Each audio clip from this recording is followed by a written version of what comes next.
Buenas tardes, bienvenidos al Sentido de la Fe. El siglo VII de la Iglesia constituyó un periodo de profunda turbulencia teológica y política, un escenario donde la ortodoxia cristológica, laboriosamente definida en Calcedonia en el año 451, fue sometida a una sutil y peligrosa prueba. La herejía del monotelismo deriva del griego mono, uno, y telma, voluntad. No emergió de movimientos populares, sino desde los más altos estratos del poder imperial y eclesiástico de Constantinopla. Su núcleo doctrinal consistía en afirmar que si bien Jesucristo poseía dos naturalezas completas, divina y humana, operaba únicamente con una sola voluntad, monoteletón, es decir, y una sola energía, mía energía. Esta aparentemente sutileza en la cristología encerraba en realidad una devastadora consecuencia antropológica y soteriológica.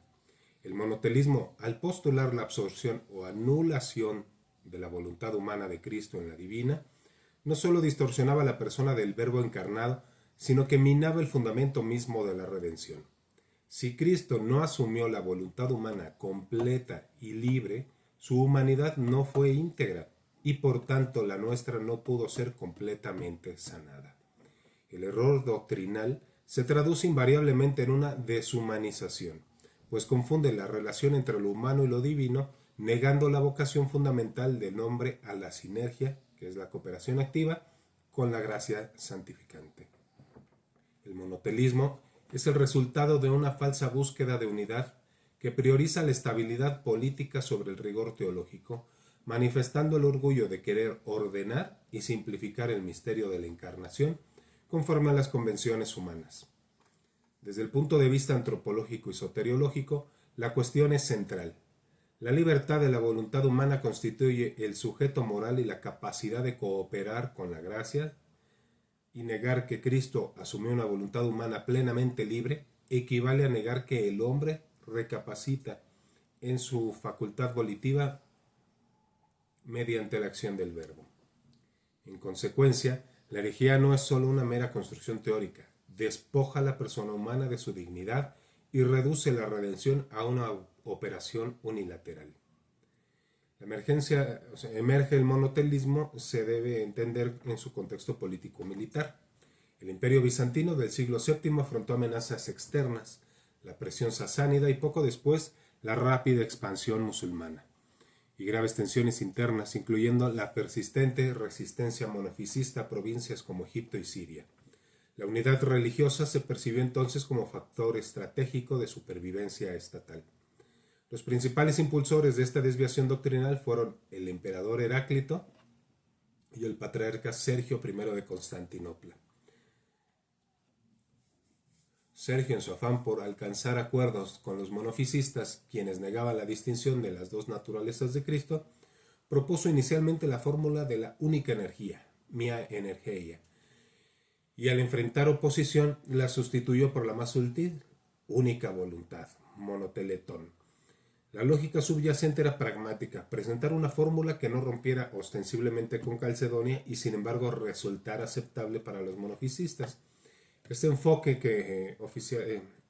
fue oficializado e intentó ser impuesto mediante el edicto imperial de Éctesis en el año 638, promovido desde la cúpula imperial y patriarcal. La reacción de Roma fue desde el principio negativa. La imposibilidad de una solución por decreto patente en 648, cuando el emperador Constanz II expidió el Typos, un edicto destinado a prohibir la discusión pública sobre el asunto. El Typos pretendía silenciar la controversia, pero no solventaba la cuestión teológica de fondo, la relación entre las dos naturalezas, voluntades y la integridad de la persona del Verbo encarnado. Así el monotelismo parece como una estrategia política revestida de lenguaje teológico. No pretende remodelar la doctrina en continuidad con la tradición, sino contener un problema social mediante la imposición de un término ambiguo.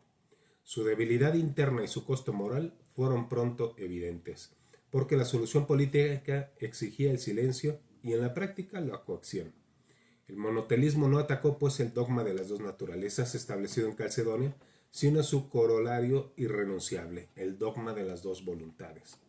La doctrina ortodoxa sostiene que una naturaleza completa en el sentido racional es aquella que posee todas sus propiedades esenciales, siendo la voluntad la propiedad natural de la esencia racional. Una naturaleza divina completa exige una voluntad divina. Una naturaleza humana completa exige una voluntad humana. Negar la voluntad humana de Cristo significaba negar la plenitud de su humanidad, manifestando la confusión entre el poder terrenal y la autoridad eclesiástica. El núcleo del error es conceptual y antropológico. Para evitar la imagen de conflicto interno en la única persona del Verbo, sus promotores confundieron la unidad personal con la unidad de la naturaleza. La distinción clásica, persona-hipóstasis frente a naturaleza o usia, requiere que, aunque la persona sea una, las naturalezas conserven sus propiedades, entre ellas la voluntad como propiedad de la naturaleza racional. Por ello, si Cristo es verdaderamente humano, su humanidad posee voluntad propia. San Máximo el Confesor cristalizó la refutación al subrayar con precisión terminológica. Su disputa con el patriarca Pirro afirmó categóricamente, y cito: la voluntad pertenece a la naturaleza, no a la hipóstasis. La hipóstasis es una, pero las naturalezas son dos. Por eso, en Cristo hay dos voluntades conforme a las dos naturalezas. Disputa con Pirro, en fin. Esta definición no es un tecnicismo estéril, preserva la lógica de la redención. La tesis sapiente, lo que no es asumido no es sanado, Gregorio Nacianceno, entre otros, implica que la asunción de la voluntad humana fue condición para la restauración integral de la naturaleza humana. La experiencia litúrgica y bíblica confirma la necesidad de una voluntad humana en Cristo que actúe realmente. La agonía de Getsemaní, Lucas 22:42, manifiesta una tensión real entre el miedo humano y el obsequio filial. Padre, no se haga mi voluntad sino la tuya. Si esa voz no proviniera de una auténtica voluntad humana, la escena perdería su dimensión moral y terapéutica. La obediencia sería un mero automatismo incapaz de reparar la desobediencia de Adán. El monotelismo, por lo tanto, despoja la humanidad de Cristo de su capacidad de obediencia perfecta y libre, que es precisamente la que repara el pecado de desobediencia de Adán. El error, en última instancia, resulta en una deshumanización de Cristo que paradójicamente humaniza la redención del hombre al reducirlo a un objeto pasivo. Era innecesaria entonces la cruz. Desde una perspectiva eclesial, el monotelismo fue impuesto mediante presiones administrativas y violencia. Edictos, censuras e intentos de silenciar la discrepancia. La respuesta de los confesores liderados por San Máximo demostró que la verdad teológica no es negociable con fines políticos. La integridad del misterio exige una explicación coherente que respete tanto la unidad de la persona como la pluralidad de naturalezas y sus propiedades. La mente humana, en su deseo de orgullo de ordenar el misterio conforme a una lógica simple, intenta simplificar el misterio de la unión hipostática al confundir la unidad de la persona, que es única, con la unidad de la naturaleza, que son dos. La negativa de San Máximo a aceptar el tipos condujo a una persecución sistemática. Fue arrestado, torturado y cruelmente mutilado. Se le cortó la lengua y la mano derecha para impedir hablar o escribir, antes de ser enviado al exilio, donde murió. Su firmeza heroica demostró que la verdad no se vende por la paz superficial. Lo trataremos en el siglo VII. La refutación ortodoxa del monotelismo fue liderada por la firmeza doctrinal de los papas, especialmente San Martín I y San Agatón, y articulada por la mente penetrante de San Máximo el Confesor, cuyo martirio incruento se convirtió en el sello de la verdad. San Máximo demostró cómo la fe es probada en el crisol de la persecución. El argumento teológico central de la refutación se basó en la lógica intrínseca de la encarnación y la necesidad soteriológica de la voluntad humana. Analicemos. La voluntad como propiedad de la naturaleza. San Máximo insistió que la voluntad no pertenece a la hipóstasis, sino a la naturaleza. Este principio establece que si Cristo tiene dos naturalezas completas, divina y humana, debe tener necesariamente dos voluntades naturales. Negar la voluntad humana es desnaturalizar o mutilar la naturaleza asumida. El argumento soteriológico nos dice: La enseñanza patrística se concentró en la máxima fundamental: lo que no es asumido no es sanado. El hombre cayó por un acto de su voluntad libre y desobediente. Para que la humanidad fuese redimida de forma integral, Cristo debía asumir una voluntad humana completa que fuese libre para obedecer y reparar.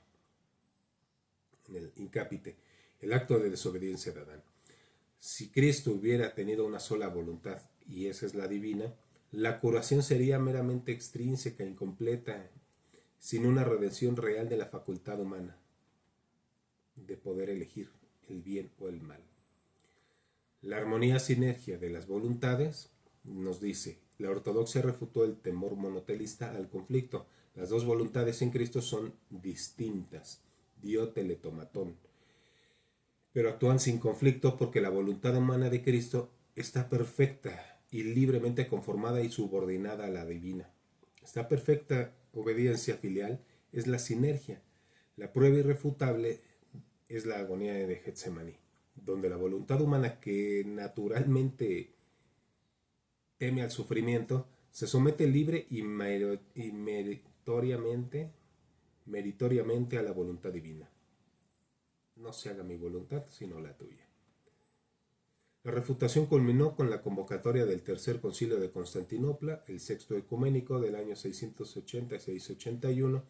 El concilio, citando el tomo del Papa Agatón, condenó explícitamente el monotelismo, afirmando la fe en, cito textualmente: proclamamos que en él hay dos voluntades naturales o telemas y dos operaciones naturales o energías, sin división, sin conmutación, sin separación, sin confusión.